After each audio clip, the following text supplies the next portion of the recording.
রুই মাছের ঝোল বানাবো। ছোট ছোট রুই মাছ নিয়ে এসেছি 4টে, সেগুলোই কেটে নিব সুন্দর করে। মাছ কাটি হয়ে গেছে, এবার ভালো করে ধুয়ে নিব মাছগুলো। মাছ ধোয়া হয়ে গেলে এবার কড়াইয়ে সর্ষের তেল দিয়ে একটা মশলা তৈরি করে নেব।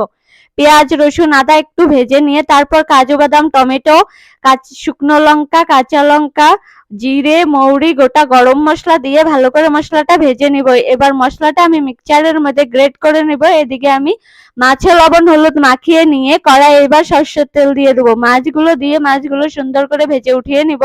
মশলাটাও আমার এদিকে তৈরি করা হয়ে গেছে। এবার কড়াইয়ে ফোড়নের জন্য দিয়ে দিব সর্ষের তেল, জিরে, টমেটো কুচি একটু ভেজে নিয়ে মশলাটাও দিয়ে দিব, সঙ্গে লবণ হলুদ দিয়ে ভালো করে মশলাটার থেকে তেল ছেড়ে দিলে দিয়ে দিব জল। তারপর জাল হতে দিব 20 মিনিটের মতো। এবার মাছগুলো দিয়ে আরেকটু জাল দিয়ে নামিয়ে নিলে কিন্তু হয়ে যাবে একদম সেই টেস্টি ঝোল ছিল এটা। খেতে খুবই ভালো, একবার বানিয়ে খেয়ে দেখবে।